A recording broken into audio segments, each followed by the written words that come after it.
Hey man, say man, it's your boy Wildlyfe Beezy. Shout out to my dog Hoodlum ENT. Best doing it down here in the 912. You hear me? And that's co-signed by me. You hear me? Yeah, let's go. My name is Wildlyfe Beezy from Savannah, Georgia, of course. I'm a nighttime personality on a station called E93 down here. Influencer, nightlife guy. You catch me in the club DJing in a couple of my favorite spots. Right now, today though, we're here for my cousin Quave. Huge shout out to my girl Quave. She's opening her very own salon, her first one. We're proud of her, you feel me? A black woman doing big things in the city of Savannah. It's called Styles by Vay. And of course, she got a cousin the DJ, so you know I'm coming with the vibes, you feel me? Bet. Alright, so we're gonna start from the get-go as far as like, you're originally from Savannah though, right? Born and raised in the city of Savannah, Georgia. Product of a single mother home, you feel me? Shout out to my mama Jackie. As growing up in Savannah, man, we moved around a lot, you know what I'm saying? My mom moved around a lot. She was a single mother, always had like roommates, stuff like that.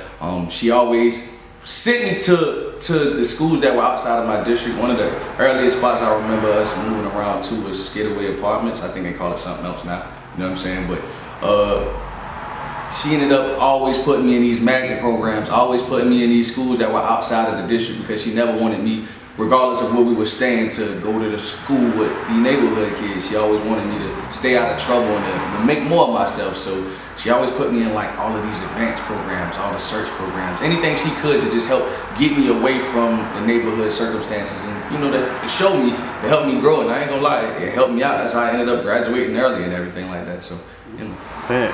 So even with you growing up and things of that nature, did you already have an interest in like music or personality and stuff for DJing? For sure, like growing up in the city, I always was big on music. Of course, we had camouflage down here, so just being little and seeing camouflage, like everybody was hyped about that, you know what I'm saying? And then we always had some of the great personalities like Dice Law. We had Lil G.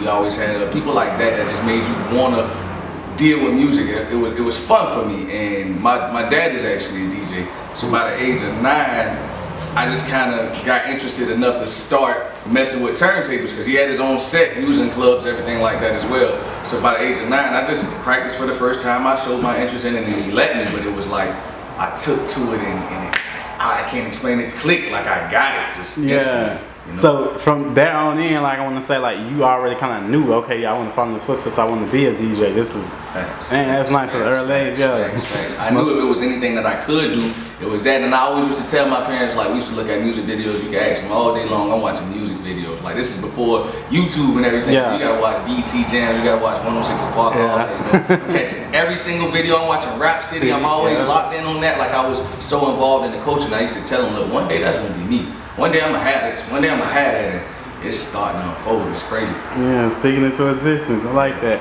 All right, so even with you, like when you started to come up on the scene doing the DJ and so forth, like did you go through the whole process of, you know, having to DJ these events, the club, before getting to where you at now? Like, yeah, it's crazy how it started. I actually, like, shout out to my artist Wildlyfe 100. Like I lost touch with the DJing thing. Like I just kind of gave up. I went through a period of time where I was homeless for a second, so I just was trying to focus on surviving. I wasn't even thinking about what I'm gonna do for a living. And I started reconnecting with my cousin because we lost touch. I reconnected with him. I asked him about, because I heard some of his music and I liked it. So I'm like, cuz, do you got a DJ? You know, he was like, nah, I don't have a DJ yet. I'm like, well, let me be that. It's like, all right, cool. And I told him, like, this is before radio, this was before I was in any club. But I was like, bro, I promise you, if you let me be a DJ, I'm gonna take it seriously. I'm gonna be one of the biggest ones in the city, not just the city, just ever. Like, watch what happens. And he took me serious with it. So fast forward a little bit, I ended up promoting hard on Facebook, man. Like I was just tired of the sound of the city. It didn't sound like Savannah to me. So I was just like, I started promoting myself like, hey, if you think I should be on your radio, man, share this. And surprisingly, like people just started sharing it out of the blue. It just started going crazy. Ended up getting my equipment. Started DJing parties. Shout out to One Nation. They started booking me for their parties. Ended up DJing a couple of parties. From there, between that and dealing with my artists back and forth in Atlanta, it started building a buzz, and we ended up running into an artist by the name of Money Man. Shout out to Money Man, the whole Black Circle family. And they were already on some stuff, like they heard about us, like they were fans of us already, and we were fans of them. So that connection just kind of launched everything. Yeah, I like that. All right, so even from going from Atlanta into Savannah and so forth like that, did you see that you could actually, because you know, being in Atlanta, a lot of people, you know, they get starstruck and so forth, because it's a big city, things of that nature. Did you feel like you could do, you know, making the Savannah sort of like in Atlanta, in a sense, like bringing the energy back and, you know, putting it all, like giving people the, I don't know, the hope of, hey, we can do this type stuff, like. Facts, because going to Atlanta, I mean, just historically, they've always been more advanced than us, you know, from way back when, you know, they just were always the mecca of black thinkers and creatives and whatnot. And, you know, Savannah is 4 hours away, so of course it's going to be a little bit slower, you know what I'm saying? So, of course, it's always good to reach outside of your city, go get some information and bring it back. So going up to Atlanta exposed me to a lot, because when I say we were out there, like, man, we were in clubs every night, VIP, like promoting songs. Like, I remember when Hit first came out, we were promoting the single the same time as Hit. Shout out to Money Moon, man. We were in the same club, same positions. Like, it's crazy to watch it all unfold. So for me to actually do it, I'm not telling you what I heard. You know, I was working towards it. I saw it and was doing it in a bigger city. So I can show you it's possible in our city, but it just takes a little bit more cohesiveness and cooperation between artists, DJs, promoters, club owners. Like, it's a whole industry and the economy that they have created up there. And we could do that down here, but it just takes some cooperation. Gotcha. Alright, and even with you starting to DJ on the radio and so forth, like, did you feel like that was a different type of experience than what you was already like exposed to, where, you know, with your artists and going back and so forth? Yeah, like the radio was a completely different 180 for me, because I'm so used to doing clubs, you know, being just an artist as DJ. I don't really have to worry about doing too many parties when I could, but you know, we do his sets, we do his performances, we go on the tours, like I said, but ended up doing the radio. You kind of have to, you learn how it is to be a role model, because when I was just this DJ, I wasn't thinking about being a role model, but being on the radio. Now you got kids that listen to you, and not just kids, but it's councilmen, it's clergy members, it's your elderly folks that you didn't expect. You know, they're listening to you and they're watching and learning you from what you say. So it really caused me to watch what I say, and it was unexpected, because like I said, I just DJ'd. I never even thought about using my voice like that. With my artist, he put my voice on songs a couple of times, and I used to tell him like I hated it, man. He's like, bro, I'm telling you, your voice, man, it gotta be on it. So when I ended up getting on the radio, it was a shocker, because I just wanted to DJ. Like, I just wanted my mixes on there, that's it. Like, I just wanted to DJ on there and let people hear my vibe, that's it. But it ended up being like one of my HR managers heard my voice, and she asked me to cut like a commercial spot. But from there, that was just her testing me, like, let me see how you sound, and like, that's my initiative and whatever. And I got it to her ASAP, because I was working promotion. So anything you asked me to do on there, I'm like, cool, let me just see. And it turned into like a real quick, me doing afternoon drive for weekends to afternoon drive to night times where I hold it down. Nice. I want to ask you like a kind of quick question though. Do people, like, do you run into some people and they recognize your voice, like you kind of sound familiar or something like that? It depends sometimes, because like when I go places, I try not to speak too much, you know what I'm saying? Because my voice, like, I've always been told like my voice carries, it vibrates, so you know, people will feel it. But I have had people that are like, you sound familiar, they ask me, what's your name? That's when I'm like, oh man, you know what I'm saying? But it's a blessing, I appreciate everybody, you know? Yeah, man.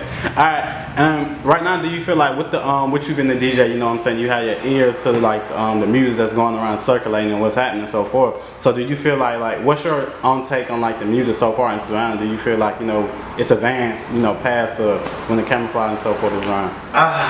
Man, don't get me wrong, Savannah has advanced, because it's become more diverse. Before, you only had a lane where, you know, everybody just wanted to be street, everybody just wanted to be thug, they wanted to be flawed, you know what I'm saying? And then it started to shift, and you had people who were cool with being creatives, like Baby Poe, like Clay James. Like, they didn't have to play the street image to still give you a dope song, dope lyricism, but then you still got artists like Torpo, Caution, Mac Mall, who they give you that nitty-gritty raw side of Savannah, and that's that balance. That's the beauty of the city. You gotta have both though, because everybody isn't bang bang shoot 'em up. You got some spots where they do like the vibe and groove, because we got SCAD down here. You got a diverse crowd, you know what I'm saying? So watching it growing up, I can say that the scene has evolved and elevated, but there's still a lot of areas where we have to catch up to, and that comes down from people going up and coming back down, passing that knowledge. That's what you do. Gotcha. And even for you, like, with artists and things of that nature, I know you probably get like some artists who want to approach like, hey man, play me on the radio and so forth and things of that nature. Like, do you feel like, I want to ask you like, do you even feel like radio will become like obsolete later on in the future, like 5 to 10 years or so forth?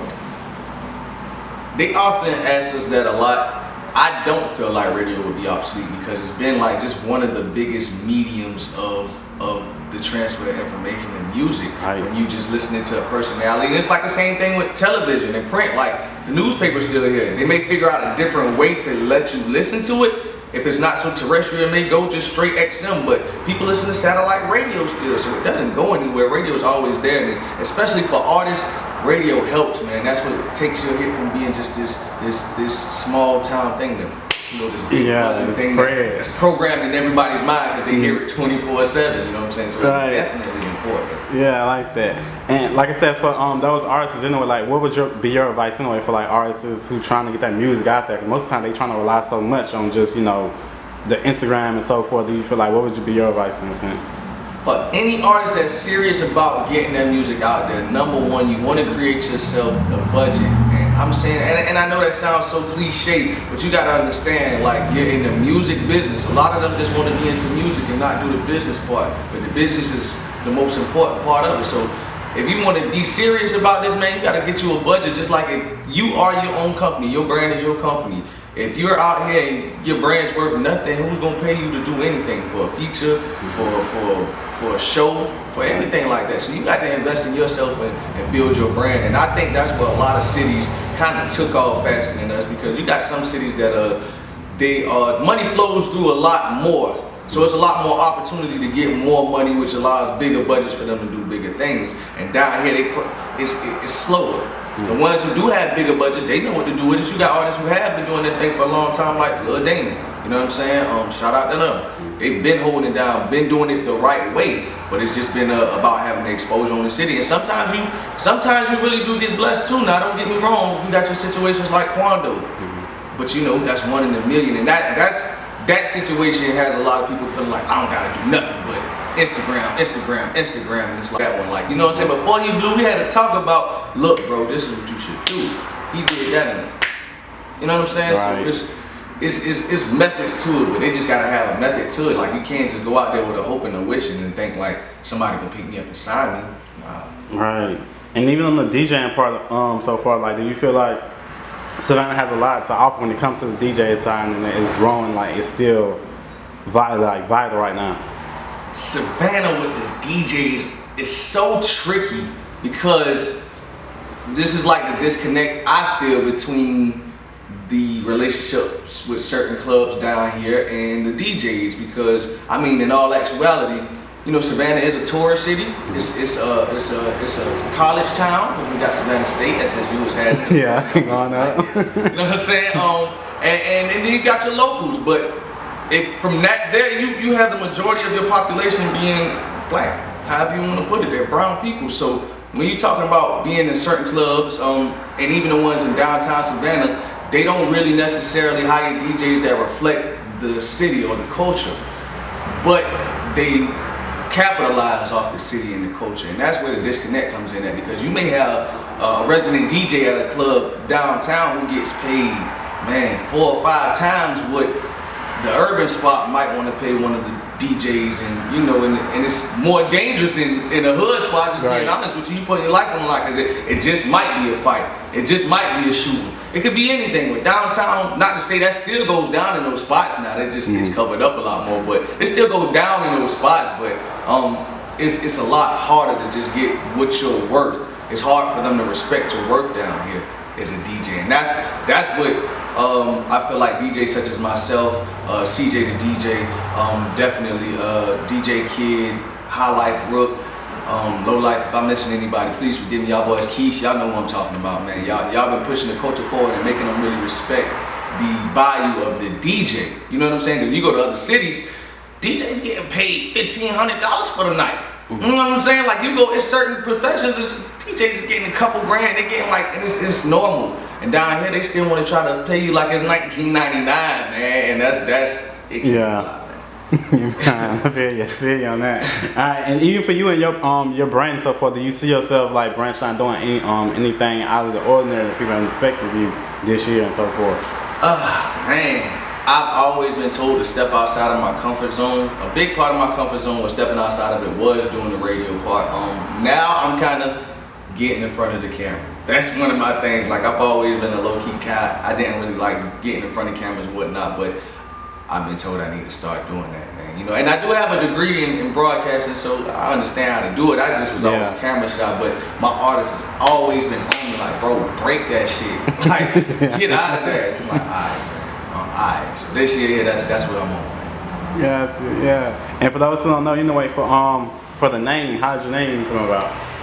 Man, it's crazy. Like, well, our whole family, we call it Wildlyfe. You know what I'm saying? That's our family name. It's the real business of our record label. We have an independent record label, but we also have trucking companies, clothing companies, shoe companies, you name it, kennel companies. Yeah, we got the dogs too. You know what I'm saying? We got it all, and it's real, it's legitimate stuff. But it comes from, these are my blood family members, but a lot of us we were like the black sheeps, man. Some of us foster kids, some of them born in prison, a lot of us homeless, and we all stuck together and took care of each other and made sure we were straight, created our own family.